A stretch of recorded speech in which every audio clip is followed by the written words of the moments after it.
diwujudkan dengan sanggan pamethuk temanten putri. Sumangga kaparenga Ibu Yuli saha Ibu Evi hamurwakani lampah ngaturaken sanggan pamethuk temanten putri ingkang awujud gedang raja hayu gegadangan manggiya raharja rahayu kinupeng lawe wenang tondo pasrah sumarah dumateng Gusti ingkang maha wenang lair jodho lan mati manungsa mung sadrema nglampahi kodrate kang maha wenang sampun tinata uborampe panggih sanggan wus tinampi kanthi sukarna jangkep satunggal boten wonten ingkang cicir temanten kakung dipun kanthi dening Bapak Andi Surawan saha Bapak Aji Tulus Jatmiko dene temanten putri dipun kanthi Ibu Diah Ayu Safitri dalah Ibu Dilania Sudiatmala ladrang temanten laras pelok patet barang hangumandang.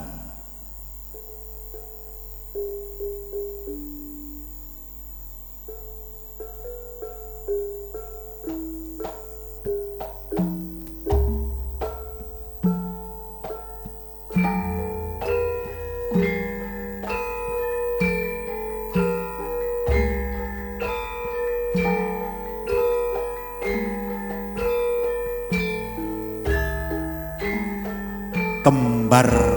mayang wit kalpataru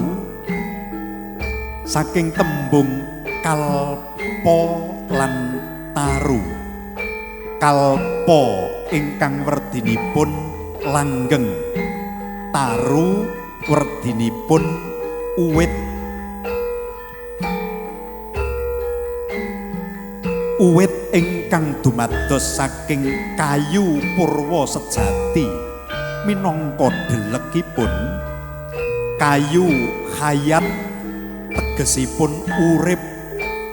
kayu kajeng karep kang urip kang darbe karep niat luhur sumedya mangun bebrayan jumbuh kaliyan sunah Rasul kembar mayang dadi lambang bilih ingkang daup tasih sipat kenya lan jejaka kekalihipun dereng nate palakrama sinebut megar mayang rerenggan minangka tetenger nalika lare tumuju ing alaming kadewasan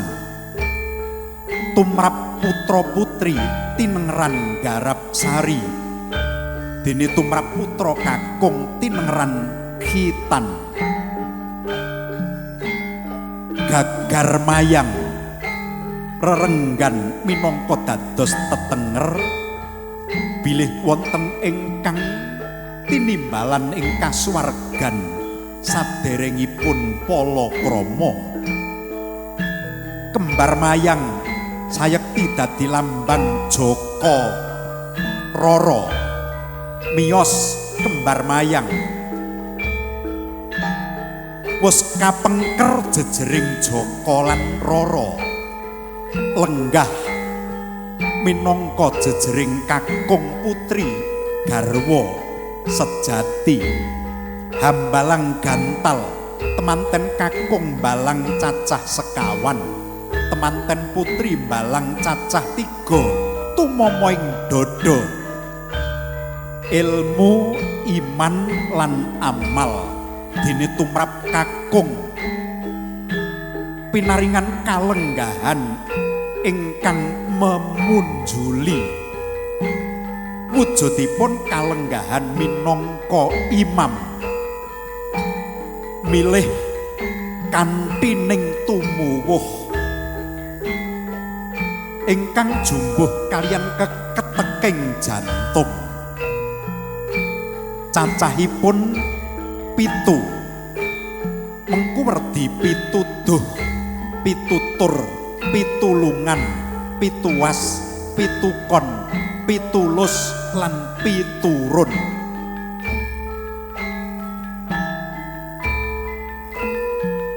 suku kalih hanapak telawah tanggap temanten putri sesuci ampeyanipun kakung tondo setya bekti garwa dumateng kakungipun kanthi toya sekar manca warna toya banyu lambange ngurip lan panguripan banyu dadi lambang kawruh lan ngelmu ponco wilangan gangsal ranupada sesuci ampeyan mujudaken piwucal temanten putri anggung setya bekti bangun miturut ing reh sapakon dateng prentahing kakung minangka imam bali wisma ingkang darbe kewajiban hangayomi garwa putra wiji dadi tigan saking tembung tigan ayam muga manggiya ayem babar tumangkar tedak turun putra wayah pinaringan putra ingkang soleh lan solihah dadi panyambung sejarah jumeneng jajar sumanding temanten kakung putri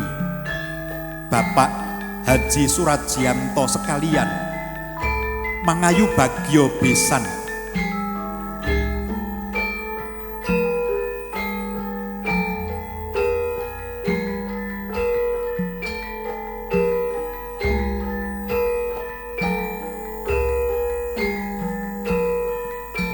tata cara panggih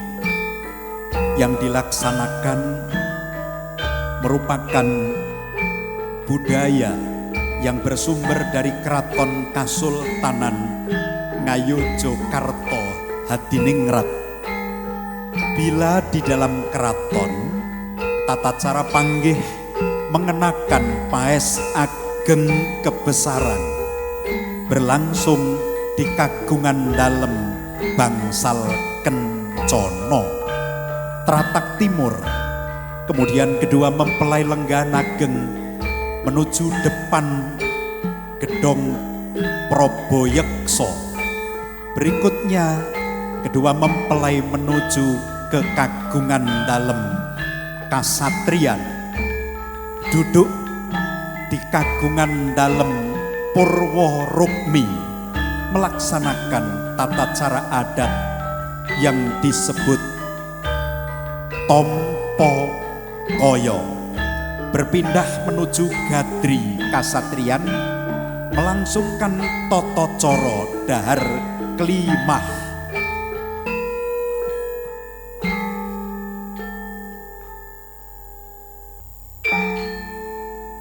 Tetenger mantu sepisanan wujudipun bubak kawah ngunjuk rucat degan ingkang minangka dados tetenger legan ngudari kang legan jalaran ingkang krama kenya lan jejaka mujudaken putri ingkang pembayun mantu sepisanan tinengeran rucat degan awit saking keparinging kodrat nalika Ki Ageng Pemanahan dipun lilani ngunjuk rucat deganipun Ki Ageng Giring nampi kanugrahan pinaringan momongan Danang Sutawijaya tembe dewasanipun jumeneng dados Panembahan Senopati.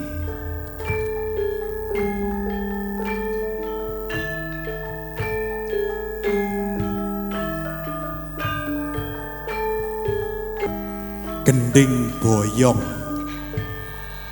minangka dados pralambang boyong saking kraton Pajang tumuju ing Mataram Islam. Hadging kraton Mataram Islam ingkang jumeneng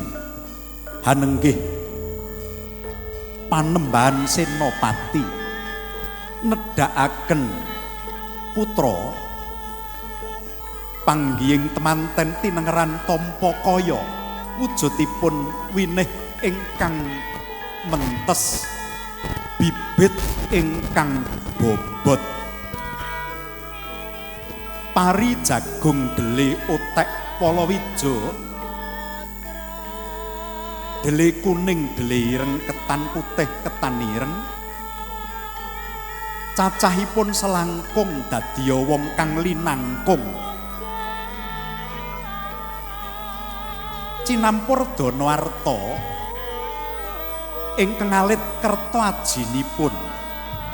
minangka dados piwulanging jagat menika boten wonten kathah tanpa saking sekedhik boten wonten ageng tanpa saking alit boten wonten pinter tanpa pamarsudi boten wonten kamulyan tanpa tinuku kanthi lara lapa gelem kangelan gelem ngrekoso tekun satemah tekan apa ingkang sinedya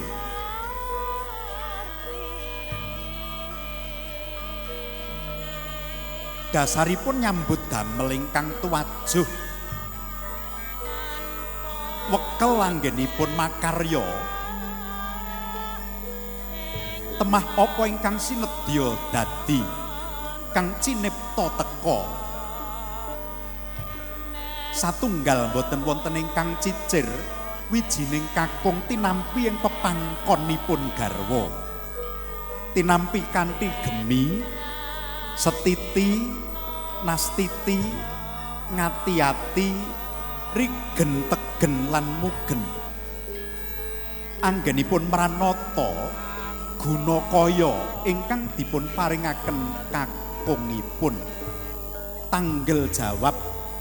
lan rumeksa eling temanten bilih ibu ingkang dadi wadah wiji sedyanipun badhe dipun aturaken dumateng Ibu Hajah Sri Susantarini minangka pakurmatan dumateng Ibu Hajah Sri Susantarini dene wis pinilih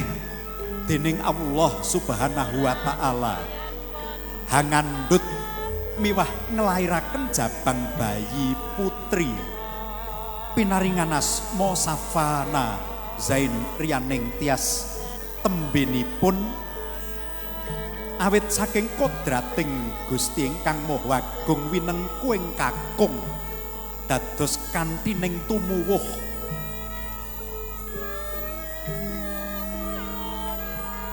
Muhammad Faris Ekatama minangka imamipun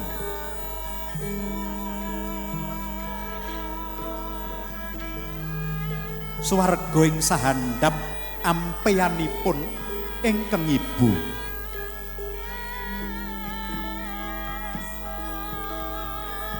diserahkan kepada ibunda mempelai wanita sebagai tanda penghormatan kehendak Allah Subhanahu wa taala.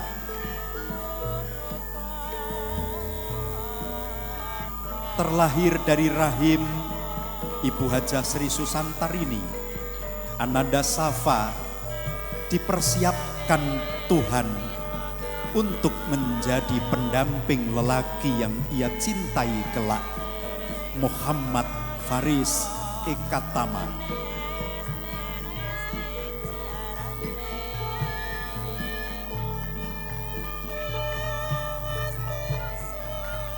Salajengipun tata cara dahar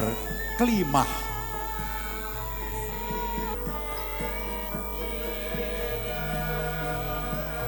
tata cara dhahar klimah sekul klimah wujudipun sepur kuning aku kang kudu wening jejering kakung putri mangun bali wis mo kedah wening ing manahipun menep ing raosipun kuning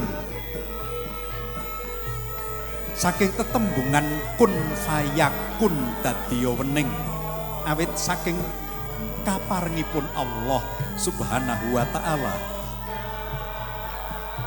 baiti jannati swarganipun temanten mapan dumunung wonten guyub rukuning kulawarga kinepel daharan temanten cacah 3 dadi lambang sandang pangan miwah papan sandangan lair wujudipun busana utawi ageman paripurna dahar klimah tata cara sungkem ngabekti wangkingan linolos saking pangagemanipun jengkar saking palenggahan dipun kanthi sowan wonten ngarsanipun Rama Ibu sumedya caos pangabekti cumadung donga miwah pangestu.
sarta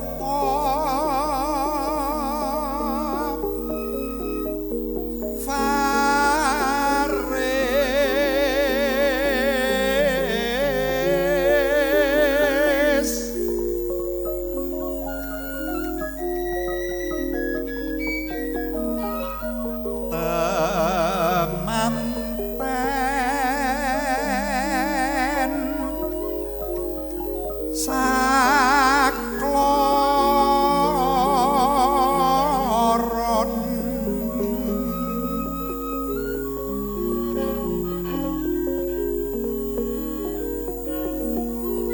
bagya mulya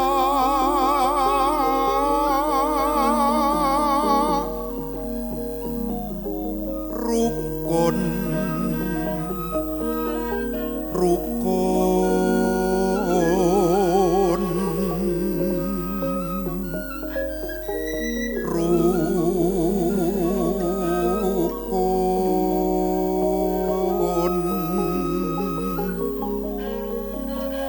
salawase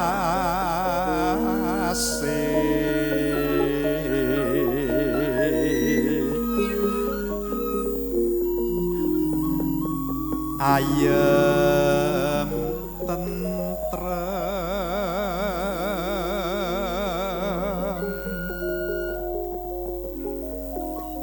lan sugih rejeki